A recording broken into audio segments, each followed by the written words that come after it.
ये है मलकानज़ clip channel, जहाँ पे आप ट्रेडिंग, एआई और मनी माइंडसेट के बारे में बहुत कुछ सीख सकते हो और वो भी बहुत कम समय में। तो subscribe now. What is your take on miracles? Like how we can, जो आजकल बहुत सारा law of attraction, law of manifestation, ये सारी चीज़ें पॉडकास्ट पे बोली जाती है. Basically we want to manifest something which we can't even dream about, we can't even think about, but we want to manifest that. और उसके साथ बहुत सारे processes हैं. So what do you think about this law of attraction, manifestation, and how do you create miracles in your life? Very good question, Vishal ji. First of all, let me reiterate this. जो law of attraction की आजकल लोग बात करते हैं ना, ये people are getting highly influenced to it. You know why? Because Westerners have introduced this in our country. अब ये बात हमारे सनातन स्क्रिप्चर्स में ऑलरेडी सालों पहले है, जिसको हम संकल्प से सिद्धि कहते हैं. संकल्प यानी कि योर एफर्मेशंस, सिद्धि यानी कि योर मैनिफेस्टेशंस, कि आपको ये चाहिए. तो ये बात कोई नई नहीं, हमारे शास्त्रों में spiritually talking this has already been illustrated. अब मैं आपको समझाता हूँ. I do personally believe in law of attraction, लेकिन ऐसा नहीं है कि अब कुछ लोग कहते हैं कि पैसों के बारे में सोचते रहो, पैसों आपके जीवन में आ जाएंगे. ऐसा नहीं है. आई पर्सनली बिलीव कि लॉ ऑफ अट्रैक्शन को अपने जीवन में चरितार्थ करने के लिए 5-6 महत्वपूर्ण रूल्स हैं. मैं आपको संक्षेप में बता देता हूँ. देखिए, सबसे पहले विशाल भाई है एफर्मेशंस. एफर्मेशंस में 4 चीज़ें बहुत ही महत्वपूर्ण है. कौन सी 4 चीज़ें? First of all, your affirmation must be strong and firm.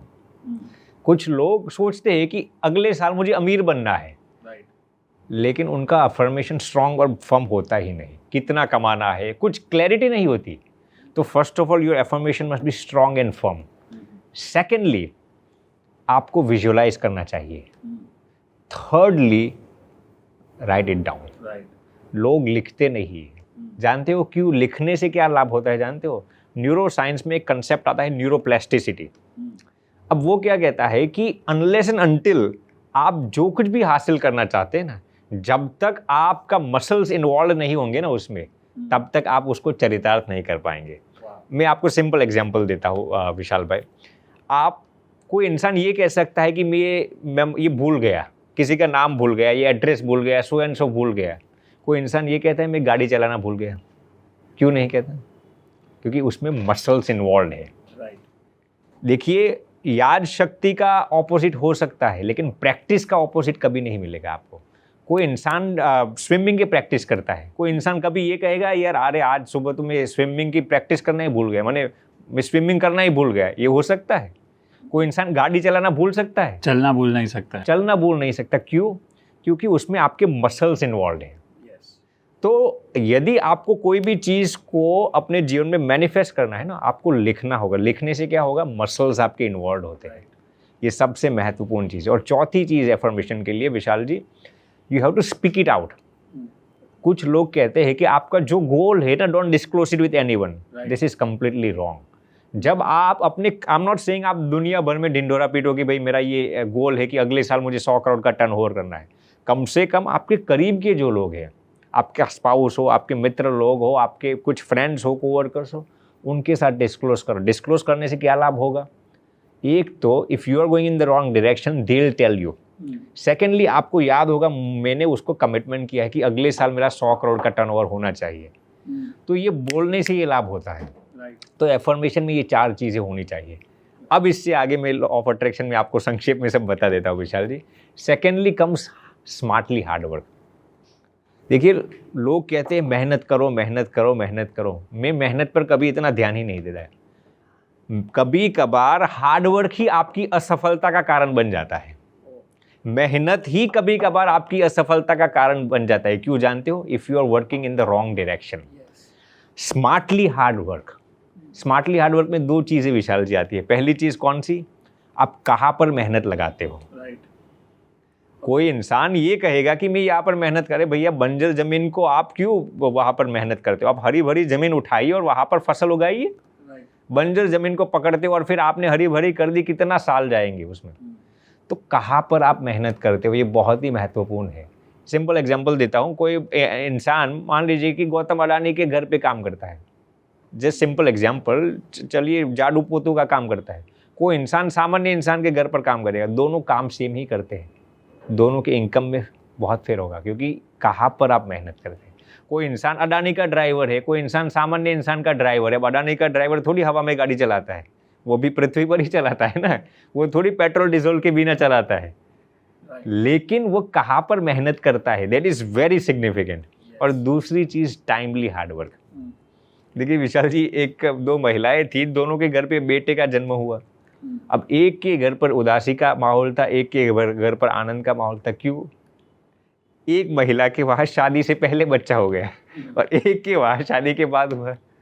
तो कहने का तात्पर्य ये है कि टाइमली आप कहाँ पर टाइम लगाकर मेहनत करते हो, दैट इज़ वेरी सिग्निफिकेंट। तो ये है मैनिफेस्टेशन को चरितार्थ करने के लिए स्मार्टली वर्क हार्ड। दूसरी चीज़ मैं इसको आप में विशाल जी बता देता हूँ, ठीक है ना? हाँ आपके ग्रेटिट्यूड।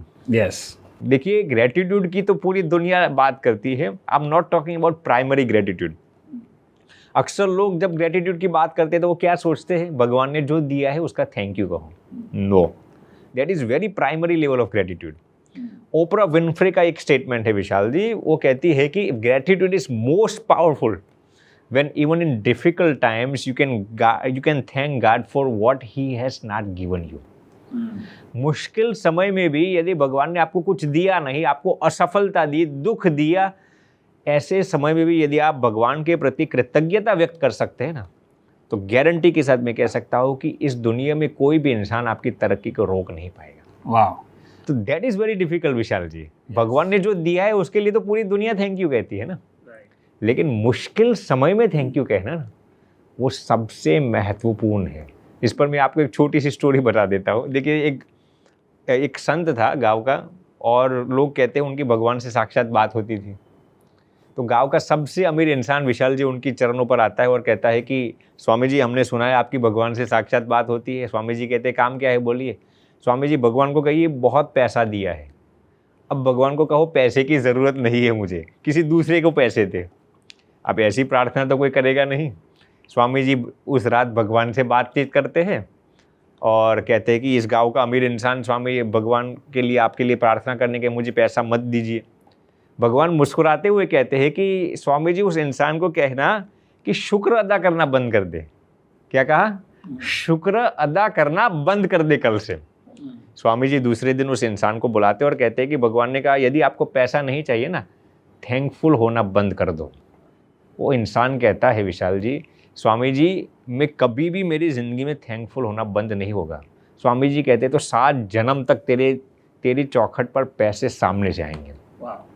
दूसरे दिन विशाल जी गांव का सबसे गरीब इंसान स्वामी जी की चौखट पर आता है और स्वामी जी को कहता है कि सुना है आपकी भगवान से साक्षात बात होती है। स्वामी जी का काम क्या है? कहते भगवान को कहिए कि खाने के लिए भोजन नहीं दिया, पहनने के लिए कपड़े नहीं दिए, कुछ दिया नहीं, रहने के लिए मकान नहीं दिया। भगवान को ऊपर वाला को कहिए कि कुछ मुझे दे दे। स्वामी जी भगवान से बात करते हैं दूसरे दिन, और भगवान इस बार भी मुस्कुराते हैं विशाल जी, और भगवान कहते हैं कि उस बेवकूफ़ को इतना कहना कि शिकवा कम करे और शुक्र अदा ज़्यादा करे। क्या कहा? शिकवा कम करे और शुक्र अदा ज़्यादा करे। दूसरे दिन स्वामी जी उस गरीब इंसान को बुलाते हैं और कहते हैं कि भगवान से मेरी बात हो गई और आपके लिए एक मैसेज लेके आया हूँ। भगवान ने क्या कहा? स्वामी जी कहते हैं भगवान ने कहा शुक्र अदा ज़्यादा करो और शिकवा कम करो।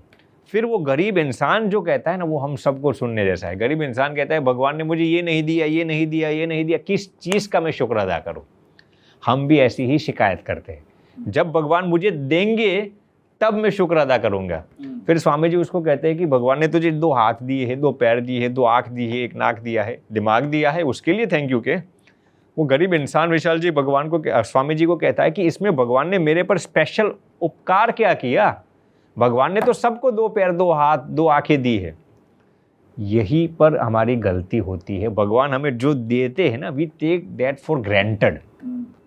बहुत ही समझने जैसी चीज़ है। हम भगवान ने जो जो हमारे जीवन में दिया है ना, हम ऐसा सोचता है ये तो मेरी मेहनत का परिणाम है, ये तो भगवान ने सबको दिया है, इसमें मुझे विशेष रूप से क्या दिया है?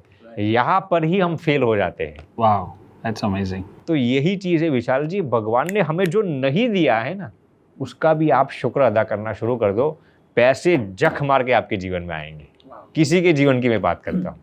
तो ये सबसे बहुत ही महत्वपूर्ण चीज़ है। ग्रेटिट्यूड आप अपने जीवन में चरितार्थ करना शुरू कर दो। वाह, सो इसको अगर आप सम अप करें कि एक लॉ ऑफ अट्रैक्शन मैनिफेस्टेशन को करें तो सबसे पहले आप उसको फॉर्म रखेंगे और स्पेसिफिक, मतलब what I say is that be very specific कि आपको क्या चाहिए। Second, you need to do smart work, smart hard work, and you need to do time पे स्मार्ट, मतलब सही दिशा में और सही जगह पे और सही समय पे करना है। And last, you have to be more grateful, मतलब you have to be more शुक्रदार करते रहना चाहिए, भले जो भी है आपके पास जितना भी है, then you get more. So this is the like a small master class on on manifestation, yeah. और बहुत सही कहा आपने, क्योंकि वो टेक्निकली जो अफर्मेशंस करते हैं या ऐसे ही बोल देते हैं सुबह सुबह उठ के, लेकिन अगर उसके अंदर मेरे हिसाब से और एक चीज़ अगर मैं ऐड कर सकता हूँ कि इसको अगर इमोशन के साथ बोले, मैं ऐसे बोल दूँ कि I want to be a millionaire, that's a affirmation, but उसके अंदर कोई इमोशन नहीं है। उसको जब मैं फील करके बोलता हूँ, मेरे पूरे बॉडी को, पूरे माइंड को, पूरे इमोशंस को इन्वॉल्व करके बोलता हूँ, that's when your subconscious mind gets the message. So that could be one more thing we can be about law of affirmation and law of attraction. अगर आपको ये वीडियो अच्छा लगा और आपको लगता है कि आपको और सीखना चाहिए एआई के बारे में, ट्रेडिंग के बारे में और मनी माइंडसेट के बारे में, देन सब्सक्राइब नाउ।